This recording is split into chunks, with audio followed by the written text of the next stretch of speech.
As the fear of Japanese expansion continued into 1939, with war looming on the horizon and a conflict already ongoing in Europe, Australia was in desperate need of fighter aircraft. But before the war, things were slightly different.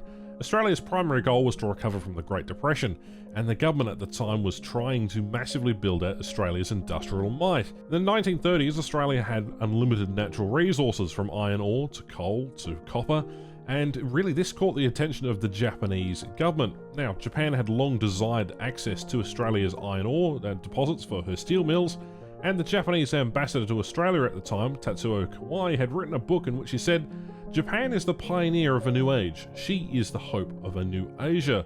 Kawai's book created a bit of anxiety in Australia by stating nations with rapidly growing populations and inadequate resources have far more legitimate claim to the world's remaining unexploited areas than those nations which already enjoy the blessings of abundance.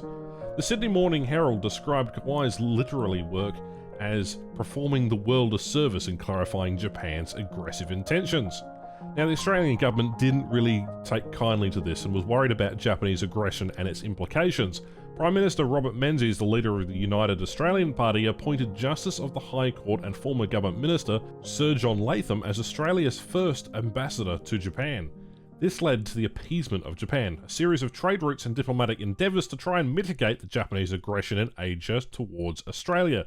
The end result was the Prime Minister Robert Menzies being called Pig Iron Bob, and this was derived from the fact that substantial amounts of pig iron and scrap iron were traded to Japan prior to the outbreak of the Pacific War.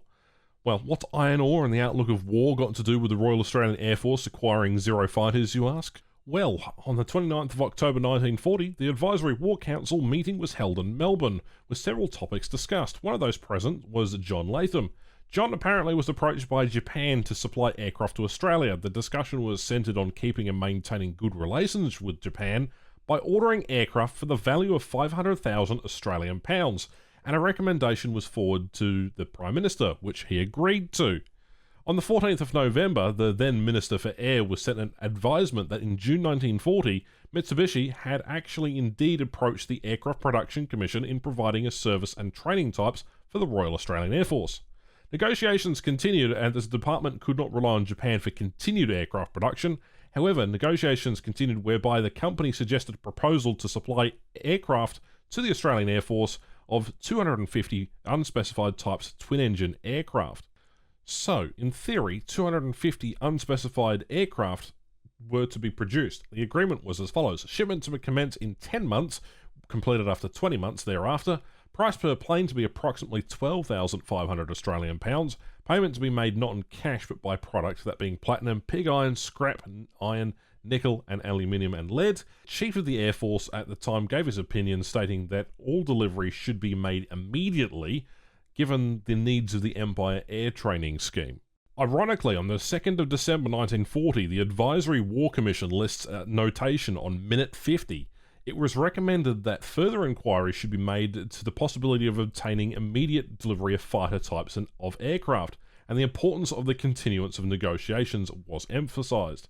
Acceptance of the deal was nearly completed because of the dire situation around the world, and it was emphasised by a letter to the Prime Minister from the Chief of Air Staff. By making inquiries for operational types, we will reveal to Japan not only that we are short of the class of aircraft at the moment, but that our prospects of obtaining them from British or American sources are not clear. As at the time, Australia continued to trade with Japan from the late 30s into 1940, when sanctions proposed by the United States and Britain were gradually imposed as a means of pressuring Japan to desist from her war in China. The need for fighters was at an all-time high, and as Australia was only producing trainers and bombers at the time, with a handful of vintage 1930s biplanes and a couple of monoplanes on hand, the Royal Australian Air Force was desperate for aircraft, and it was then proposed that 75 Australian A6M40s to be purchased, to which Japan accepted.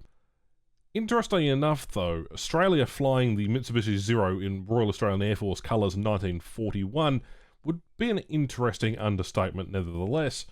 The Chief of Air Staff went on to say that Japan is a potential enemy and one without such hostilities, and to obtain operational aircraft from such a source would deprive us of any possibility of tactical surprise in the event of war, since the Japanese would have thoroughly been familiar with the capabilities and limitations of their aircraft. And while Australia would go on to capture several types of Zeros, it really forced Australia to produce its own types of aircraft, like the Boomerang. But unfortunately, the prospect of having Mitsubishi Zeros as a mainstay for fighter aircraft was never to be. What ended up by happening wasn't the fault of the Australian government, more the fact that Japan decided to join the Axis powers. So I guess in one hand you could say that there was zero chance of this ever happening. Subscribe for more.